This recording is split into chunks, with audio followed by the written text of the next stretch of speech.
primeiro caso de cistinose foi identificado em 1903, quando uma criança com sério déficit de crescimento apresentou cristais de cistina no fígado e no baço. Após várias pesquisas, em 1960, alguns pesquisadores dos Estados Unidos identificaram que o acúmulo de cistina nos tecidos era resultante de um defeito no transporte da cistina para fora dos lisossomos das células. Ficou confuso? Então vamos entender melhor o que é a cistinose.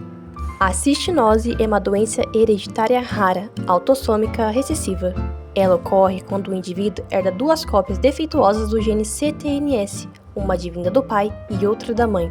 Este gene é responsável por sintetizar a proteína cistinosina, uma proteína essencial no transporte do aminoácido cistina. A cistina é um dímero formado por duas moléculas de cisteína, que será transportado do lisossomo para o citoplasma da célula.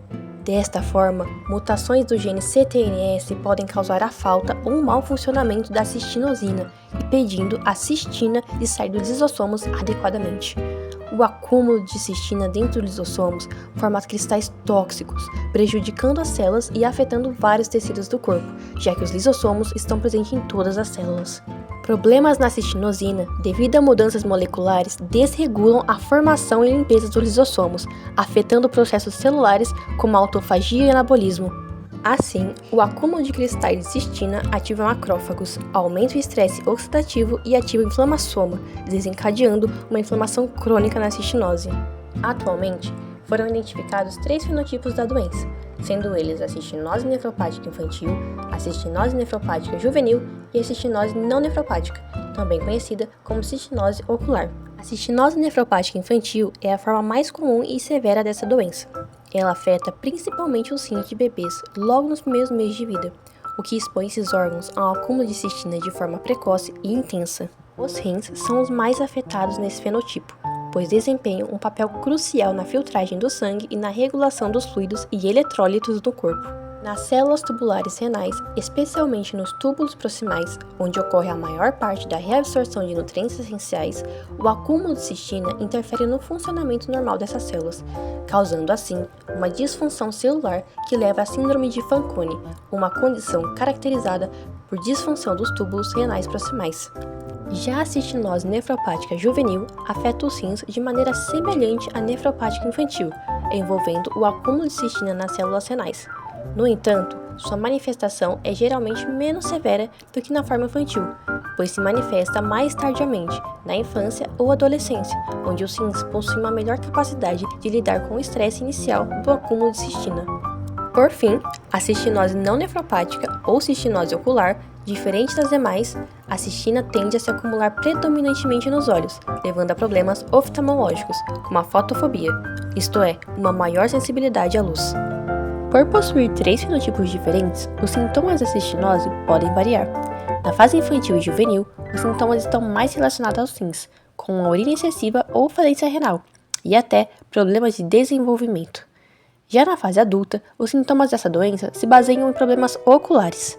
Há algumas maneiras de identificar a cistinose. Na fase adulta, por exemplo, pode ser diagnosticada como a lâmpada de Findle, que irá auxiliar através da identificação de cristais de cistina na córnea. Pode identificá-la também medindo os níveis de cistina nos leucócitos, fibroblastos e especialmente nos neutrófilos, usando técnicas como a cromatografia líquida de alta eficiência ou espectrometria de massa. Por fim, uma das formas mais certeiras de diagnóstico é fazer um sequenciamento genético para identificar possíveis mutações no gene CTNS, responsável pela produção da proteína cistinosina. Atualmente, a cistinose não tem uma cura conhecida. Porém, as pessoas portadoras de cistinose podem viver uma vida longa e boa se forem diagnosticadas precocemente e seguirem o tratamento corretamente. Desta forma, o tratamento inicia-se antes do indivíduo nascer, com o aconselhamento genético dos pais do indivíduo, caso já possuam história familiar, para que seus filhos possam ser diagnosticados logo após o nascimento e assim ter o melhor prognóstico possível. Após o diagnóstico, um dos principais tratamentos é a recuperação do dano causado e a suplementação de componentes importantes produzidos por órgãos e tecidos danificados pelos cristais de cistina. Basicamente, o objetivo é recuperar ou amenizar os danos causados pela doença. Mas o tratamento principal da doença busca eliminar a cistina dos lisossomos e prever o seu acúmulo. Isso é feito através de um medicamento chamado birtatarato de cisteamina ou algum outro medicamento que possua um princípio ativo da cisteamina. O tratamento é feito com cisteamina, pois é um aminotiol que participa nos lisossomos em uma reação de troca de tiodesulfeto, convertendo a cistina em cisteína e o disulfeto misto de cisteína-cisteamina, ambos os quais podem sair do lisossomo, resolvendo assim o problema de acúmulo de cistina em pacientes com cistinose. Pesquisas atuais mostram que há uma ativação de vias inflamatórias na cistinose nefropática, o que contribui para o estresse oxidativo, autofagia normal, inflamação celular, morte celular e fibrose. A inflamação foi identificada como um importante fator na progressão da doença, além de afetar funções celulares como a endocitose em células renais. Essa inflamação não apenas facilita a progressão da doença, incluindo danos nos tecidos de desenvolvimento de fibrose, mas também perturba funções celulares essenciais, como a endocitose em células epiteliais tubulares proximais. Em resposta a esses desafios, uma pesquisa sugere que direcionar os sinais inflamatórios poderia ser uma boa estratégia terapêutica, complementando as abordagens convencionais de deplação de cistina. Portanto, os objetivos dessas pesquisas é desenvolver terapias que possam interromper o impacto de inflamação na cistinose e restaurar parcialmente a função celular, especialmente em tipos celulares importantes, como as células epiteliais tubulares proximais. É isso, chegamos ao fim. Obrigada pela atenção!